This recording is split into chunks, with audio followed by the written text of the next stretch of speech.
по Олимпија Христова Заевска, уште една дама во ова издание на Трилинг, Ивана Вучкова, програмски координатор на Фондацијата Фридрих Еберт. Добро дојдовте во емисијата. Фондацијата работеше подолг период една научна студија, големата слика, македонската економија на среден и долг рок. Во еден аспект ќе се осврнеме во ова научна студија, а тоа се функционалните или нефункционалните институции. Што детектираше ова научна студија, пардон? Тие се клучот за остварување на било која цел. Не само што ја предлага ова научна студија, туку и секоја цел која што ние ја имаме како држава и како економија. За пример, ако ја земеме целта за премин во меѓународно интегрирана економија, која е возможна преку пораст на извозот на стоки и услуги, со поголема компонента на домашна додадена вредност, големата слика сугерира извозна експанзија како најсоодветна развојна стратегија. Меѓутоа, за да успешно се имплементира ваквата развојна стратегија или било која друга стратегија, основен предуслов се квалитетни и функционални институции, како во поглед на институциите кои го регулираат пазарот, така и во поглед на образовните институции кои што треба да креираат наше домашно знаење, а ние да се подпираме како досега на увоз на знаење, ноу-хау и технологија и се останато. Ова не треба да го докажуваме ние во големата слика или во било која друга научна студија, ова е докажано во многу научни истражувања за успехот на одредени држави или неуспехот на други. Институциите се тие кои што во едно општество ги поставуваат правилата на играта и од нив зависи се понатаму.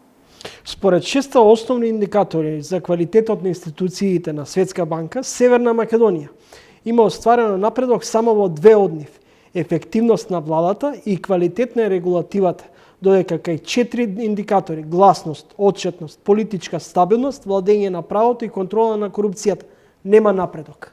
Да, индикаторите се тие и нивната стагнација или слаб прогрес во изминатите години кажуваат многу за причините зошто пазарниот механизам во нашата земја не функционира на оптимален начин. Уште една студија се споменува овде во големата слика, а тоа е глобалната конкурентност на Светскиот економски форум, според која нашата моментална состојба на економски развој и конкурентна способност определува дека во иднина нашиот економски развој како држава зависи пред се од квалитетот на институциите, а не расположливоста со ресурси. И овие индикатори треба да бидат основа за една сеопфатна реформа на институционалниот сетап во кој што ние работиме или како економија во кој што ние твориме. Овде не се мисли само на владата, која што според индикаторот остварила напредок во својата ефективност или регулативите, каде исто така бележиме напредок. Овде се мисли на сите инстанци на државни институции, јавна администрација, не само законски регулативи, туку и подзаконски акти и уредби и нивната имплементација и пракса, што бара сериозни заложби, бара сериозно време, не може да се постигне тоа на краток рок. Меѓутоа, секое поместување во позитивна насока ќе даде позитивен сигнал врз економијата и ќе овозможи економски развој. За јакнење на квалитетот на институциите, големата слика дава своји предлози во доменот на јавните финансии. Не можеме да имаме ефикасна држава без соодветни јавни финансии. Така кај нас постои едно убедување во јавноста дека нашите јавни расходи, дека буџетските расходи се високи, меѓутоа не се. Ако ги земеме за споредба, буџетските расходи на Србија, на пример, ние во 2018 сме оствариле расходи од 31% од БДП, додека Србија остварила 41%, Хрватска 46%, Данска 51%, Франција 56%. И ова е тренд кој што треба да го следиме и ние. А секое зголемување на расходите треба да биде насочено кон оние сегменти во општеството кои ни се најслаби или запоставени, како образование, здравство, социјална заштита и заштита на животната средина. Паралелно мора да се зголемува и да се работи на ефикасноста во реализацијата на јавните расходи, односно степенот на нивна реализација. И за да можеме нив да ги зголемиме, најпрвен треба да ги зголемиме и буџетските приходи, кои што исто така се мали споредено со регионот и со европските земји, и да направиме и промена во сегашната структура, во која што ако погледнете ќе видите дека доминираат придонесите од социјално осигурување и индиректните даноци, како данокот на додадена вредност и акцизите, кои што пак по својата природа се регресивни и придонесуваат за раст на нееднаквоста, односно јазот помеѓу богатите и сиромашните, и го ограничуваат квалитетот на институциите, а со тој и квалитетот на јавните услуги, од кои најмногу се зависни пак граѓаните со најнизок доход во општеството. Вучкова, дали ефикасна администрација сушност е повеќе систем, помалку бирократија? Знаете како се вели? Бирократијата представува еден вид на уметност која го прави возможното невозможно. И така е со сите долги, комплексни и сложени бирократски процедури. Во една економија која се стреми за раст и развој, не треба пристапот до пари и капитал надвор од државата да биде полесен од пристапот до дозвола за почнување сопствен бизнис внатре во државата. И за тоа да се случи, и за тоа да се смени, потребно е навистина да стимулираме креативност, иновативност и предприемачки дух. Потребно е да создадеме еден амбиент во кој што не е страшно да се сгреши, не е страшно да се доживее неуспех. А државата може да го минимизира тој неуспех преку соодветно насочување на алокацијата на ресурсите кон продуктивни и развојни дејности.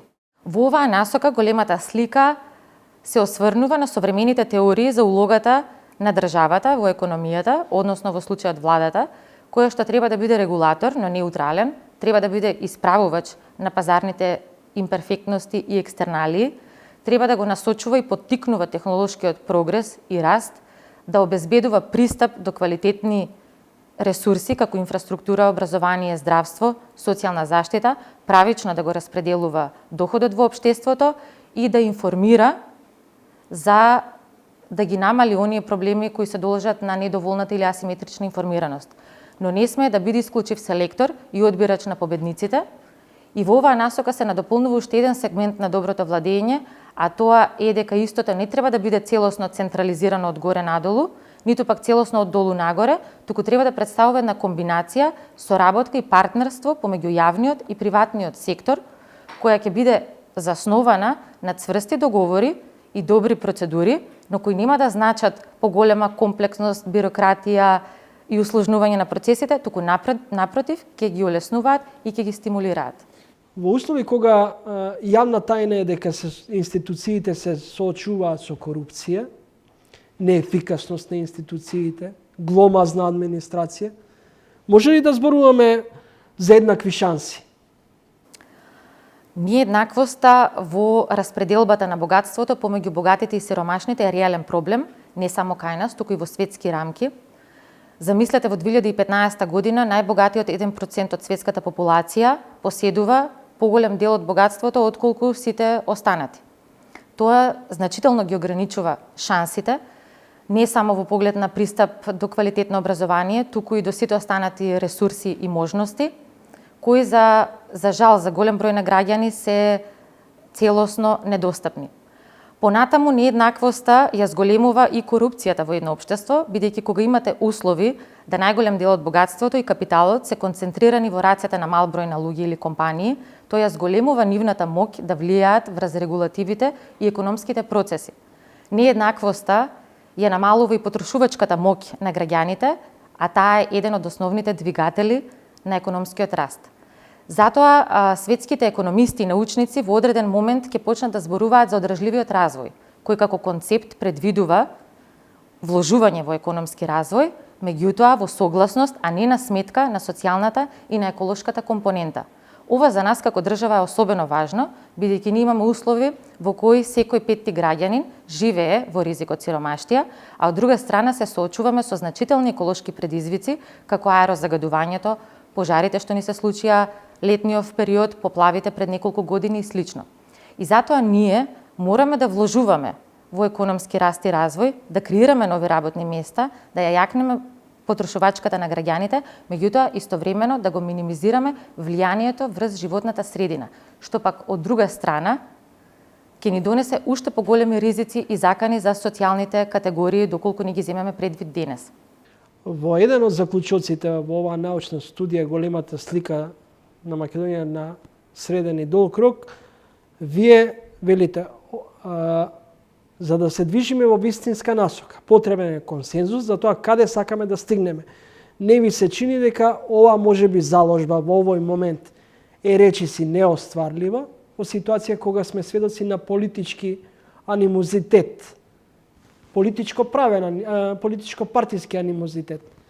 Власта вели се движиме во вистинска насока, политичките конкуренти велат државата, актуелната власт државата ја води ако вака продолжи кон провалија. Да, ова е една од клучните препораки на големата слика, која што вели, ако сакаме да ги постигнеме целите на среден и долг рок, мора да постигнеме консензус за работите што на вистина ни се важни.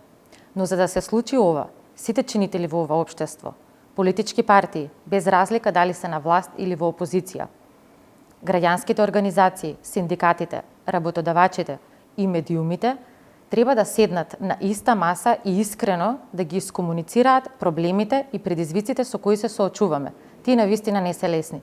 И понатаму да се согласат да постигнат консензус за целите што сакаме да ги постигнеме кога ќе погледнеме подалеку од денес и подалеку од себе. Бидејќи ние не живееме во вакуум како индивидуи или како одделни ентитети. И затоа време е да ги тргнеме на страна личните цели и интереси. Само така, како држава и како општество, ќе можеме да постигнеме економски и социјален напредок на долг рок.